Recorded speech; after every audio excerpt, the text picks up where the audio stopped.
which is Yesod, which is Kedushas Habris. If I can defile Yosef, then I've destroyed Yosef. Who tried to defile Yosef? Potiphar, right? Okay, that was his test. And by standing up in that test, what is he called? Yosef ha-Sadik. What does Yehuda have an issue with? What type of problems did Yehuda have in this past week's parsha? Tamar. Wasn't that also an issue of, what was she? She was called what? A Kedesha. The exact opposite of Kedusha is Kedesha, meaning she's been sanctified, or with quotes, separated for what? For immorality. Yosef gets damaged badly. He loses 2 of his sons that were tzaddikim, but they weren't. They were. Yehuda was damaged himself, but his two firstborn died. Er and Onan died. You said Yosef. I'm sorry. That Yehuda was damaged badly by this whole incident. Well, with all of this business with Tamar was terribly damaging to him. It caused the death of his first 2 sons. Why? Because they didn't want to have children with her. They didn't want to be with her in Kedusha. They just wanted to be with her, as Rashi says, for their own pleasure. And that's the antithesis of Yosef. That's really the antithesis. That's Kfiras Habris, that's Pegimas Habris. And if the contrast in the parsha between Yosef and Yehuda is very powerful. Malchus needs Yosef. Get it? If we separate Yosef and send him down to Mitzrayim, what happens to Yehuda? He loses that midah of Yesod, and Vayered Yehuda Me'echav. He goes down from his Gedula, he goes down from his position of Malchus. Yehuda without Yosef is a failure, a terrible failure, except Yehuda didn't know that until later, until it happened. And there's a lot to talk about that, but I want to go back to the sale of Yosef for a second. So let me just recap. I'm going to recap. You ready? What did we say so far? What we said was that the parshios of Yosef and Yehuda are central to Chanukah. Why are they central to Chanukah? They're central to Chanukah because it represents the midah of Hod and Yesod. Hod and Yesod is the struggle with Esav and also with the Yevanim, specifically in these parshios, the Yevanim, who wanted to attack us in the midah of Hod, which is the midah of the Kohen Gadol. The Kohen Gadol's primary goal is unity. Hidur mitzvah means that everything is whole. When you want to have pre-Eitz Hadar, is the esrog allowed to have pieces missing? No. Is it allowed to have blemishes? No. Everyone has to be present and whole, right? And then that's called Hidur mitzvah. In fact, this is why the entire mitzvah of Chanukah is built on the notion of Hidur mitzvah. And it's very bizarre, because if you think about mitzvahs, I think we mentioned this. Tell me what the mitzvah is and I'm going to do it. You want 8 candles? I'll give you 8 candles. You want 6 candles? I'll give you 6 candles. What is the mitzvah? Well, you can have 1 candle. And if you have a little more money, then you give a candle for everybody. And if you have a little more money, then you... What? What is this all about? If you have... Why are these multi-levels of mitzvah? Why? You can make it beautiful by telling me to go get 100 candles. If they told us to get 100 candles, we wouldn't light 100. We'd light 100 candles. Make it as beautiful as you want. What, they're worried about the 1 penny that the Jew has for a candle? Yes, because what happens when you detach Yosef from Yehuda? When Yaakov is attacked by Esav in his feet that he can't stand? Loss of Malchus. And Malchus's main job is to do what? Provide stability and parnasa. You know what the word milchama is based on? Lechem. What they call a commonwealth. A nation that's gathered with a stable population and economy has money. If you're in Gullus, you don't have money. You're on the run. Therefore, so Yehuda and Yosef's reconciliation, as personified in the wooden dreidel, is key to restoring Malchus Yisrael. And that's what the Chashmonaim did, and that's why these parshios are absolutely essential to the theme, and that's why the Chanukah mitzvah was based on the concept of Hod, Hidur mitzvah. More and more and more, that was the ability of Aaron HaKohen to keep adding to the circle of or. One or, another or. You know what's nice about a candle? You light a candle and does it diminish the first candle? No, it's the only thing where it can give of itself and it remains whole. And that's really the role of Aaron HaKohen. Okay, now, so if the nations of the world gave us the sixfold present, which essentially says the Jewish people do not deserve Malchus, right? They're not deserve Malchus. And which six of them, I'll add, on the sixth day, which is the sixth midah? Yosef of Yesod. If I can break the Yesod, if I can break Yosef, if I can cast the Jewish people as not like Yosef, who fed the world and supported the world and gave good to the world, but just the opposite, slander them that they are selfish and stealing and taking and hurting and maiming, which is what they're trying to say, then we don't deserve Malchus. And they're right. If that's the truth, they're right, but they're not. Okay, so I want to show you in the Pasuk how every single enemy of the Malchus Yisrael had a role in the sale of Yosef.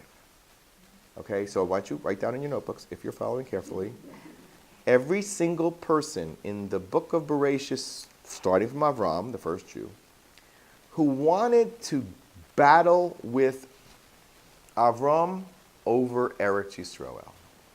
Who were our enemies? Who were contesting our Malchut in Eretz Yisrael? Who? Yishmael. Go ahead, who else? Who else? Who else was fighting against us? Now, those kings, that's true, came, and who was the central person in that entire war? Lot, right? Lot. Is that a whole episode? And who else is part of that episode? Very strongly part of that episode? Eliezer, Eved Avram. Okay? Okay? And who, according to Chazal, eventually became Og Melech HaBashan. Now, Og Melech HaBashan, what did he try to do to the Jewish people? Not let them cross over into Eretz Yisrael. So again, to deny Malchus Yisrael.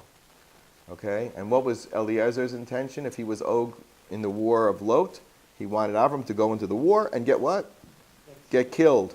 And so he will then marry Sarah, and in essence, he will then be the one who takes over Avram's role, and Avram was the one who was promised Eretz Yisrael. So yes, Lot was a competitor for Eretz Yisrael. Eliezer Ibn Avram, competitor. Yishmael. Who else was a competitor? Who else tried to deny the Malchut of the Jewish people? Lavan, thank you, Lavan. He said, that's where we go, even in the, and Lavan is associated with which person? When do we read about Lavan? The night of the Seder, when we say, Arami Ovid Avi. Chazal said, if you want to understand the story of Yetziat Mitzrayim, read the story of Yaacov and Lavan. Very strange. Why? It's the same story, preventing the Jewish people from leaving exile and entering Eretz Yisrael, receiving the Torah on the way and establishing a Malchut Yisrael al Pi Torah in Yerushalayim. The person standing in the way of that was Paro, and prior to that, Lavan.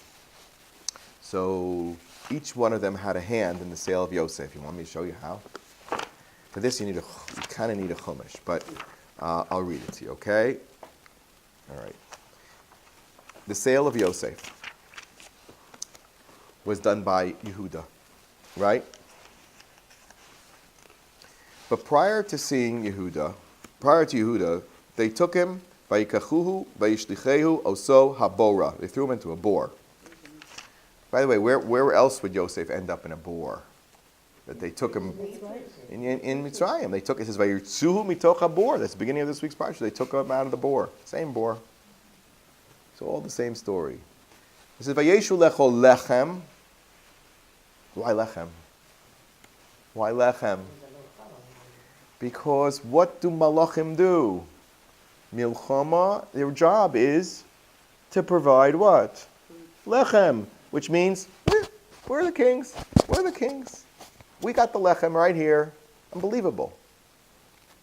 Milchemes Hashem, we fight, not him. He's got nothing to do with lechem. Ironically, what happens later? He provides the lechem for all of Egypt. And not only for all of Egypt,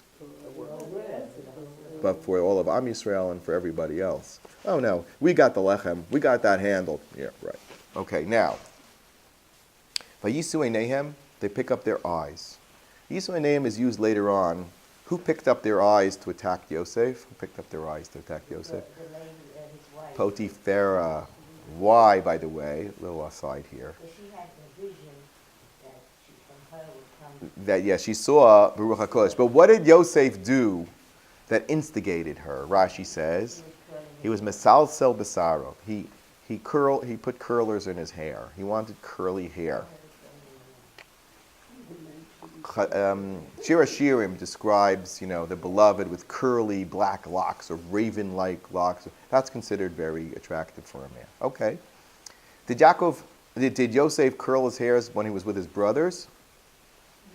He did something to his hair. It doesn't say he curled it. He says vayitakein sarosa. He fixed his hair. He got a nice haircut. Not like me. Why? And it says he rubbed his eyes so he'd have a nice ruddy complexion, like a little makeup, a little haircut. Why? Because he wanted his brothers to listen to him and love him. He wanted to appear attractive. If you're disheveled and you're not an attractive person to look at, people don't want to look at you. They don't want to listen to you. They say that in sales. Salespeople always are the best groomed people, right? They're selling something. They send these very, very well-groomed, attractive young people. Why? Because that's how you make a sale. Nobody wants to talk to anybody that's not like that. It's like, leave me alone. So Yosef was selling them on an idea. He was selling them on the idea that if they would connect with him, the tzaddik, they would achieve what? Malchus. They all wanted part of the Malchus. They were the 12 tribes. They each had a portion in Eretz Yisrael coming their way. And this is why I maintain that Yosef revealed his dreams to his brothers. What was he, suicidal? I mean, come on, why are you talking about this? If you want to tell anybody, tell your father. The answer is, he was telling them, listen, you need me. I want to help you. I want to help you. Eventually he would help them. Without Yosef, we don't survive, we don't get out of Mitzrayim. He says, let me start helping you now. What are you waiting for? Don't think of me as your enemy, but think of me as your ticket to Malchus. I'm your ticket. So of course he told them. Okay. So, but didn't go over very well. So they lift up their eyes. Vayiru v'hinei orachat Yishmaelim. Check it off. A reference to Yishmael. A caravan of Ishmaelim is approaching. Okay. Where is it coming from? Who cares? The Torah tells us. Ba'a mi Gilad. What happened in Gilad? Gal-Aid. What happened there? Pact with Lavan. That was up to the territory of Lavan. It was coming from Lavan land. How lovely. Yishmaelim together with Lavan. Gilad is the territorial boundary. Remember? Yaacov and Lavan split. Where do they split? On Har Gilad. Why does the Torah have to tell me that it comes from Gilad? Who cares where it comes from? Oh, it's coming from, this is a reference to Lavan. Gumalehem. And they have camels. Of course they have camels. Why wouldn't they have camels? But why are we mentioning camels? Who was famous for his camels? Eliezer Eved Avram. We have the whole sign that Eliezer uses is what?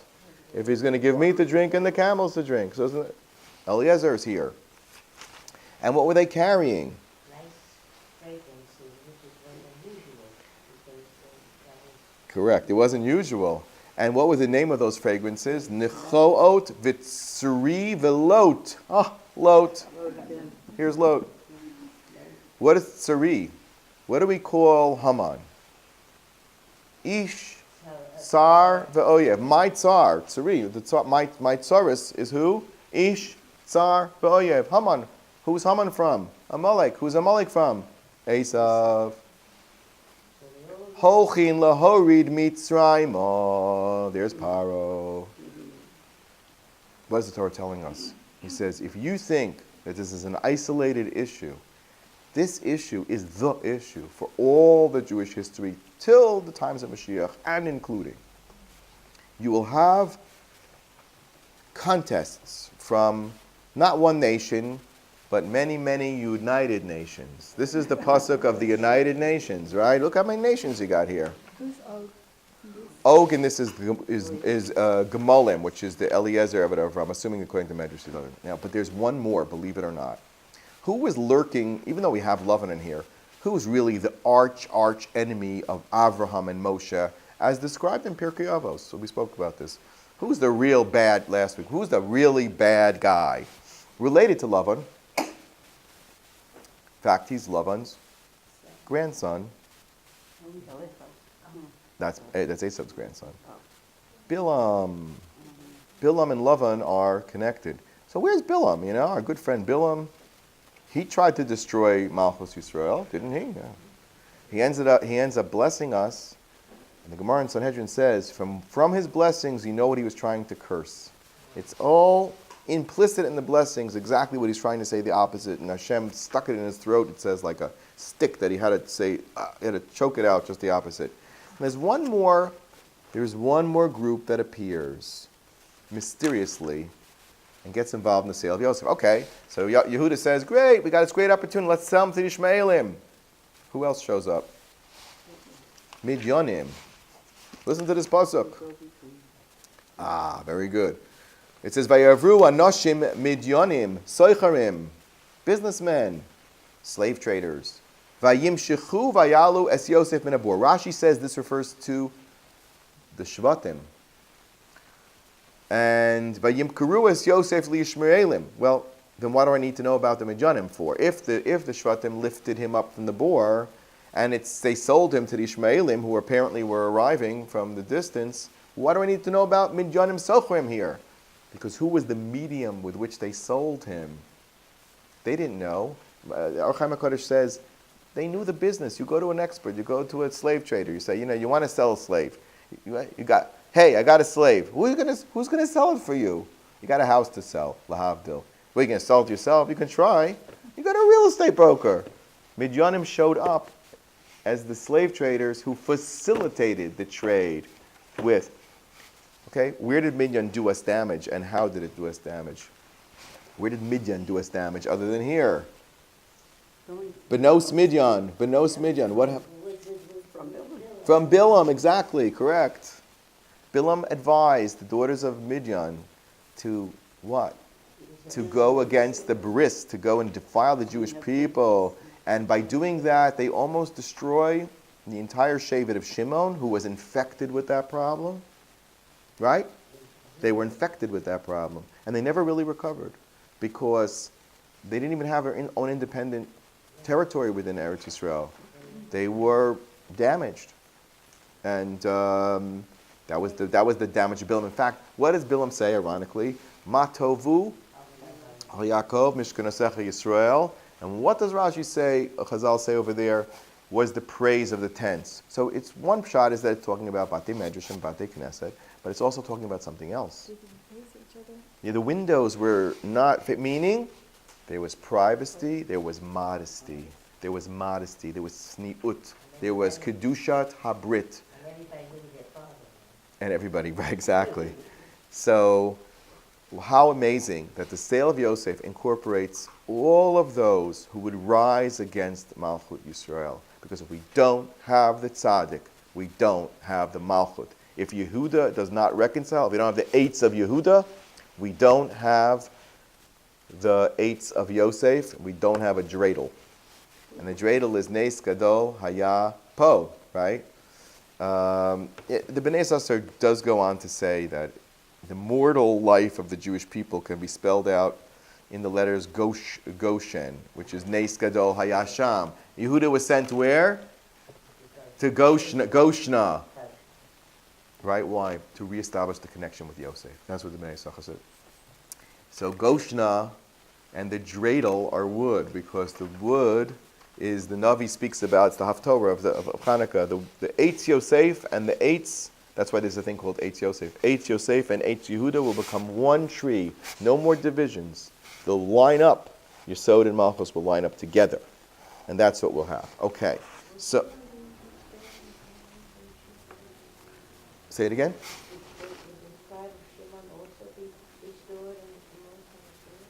All the tribes will be restored.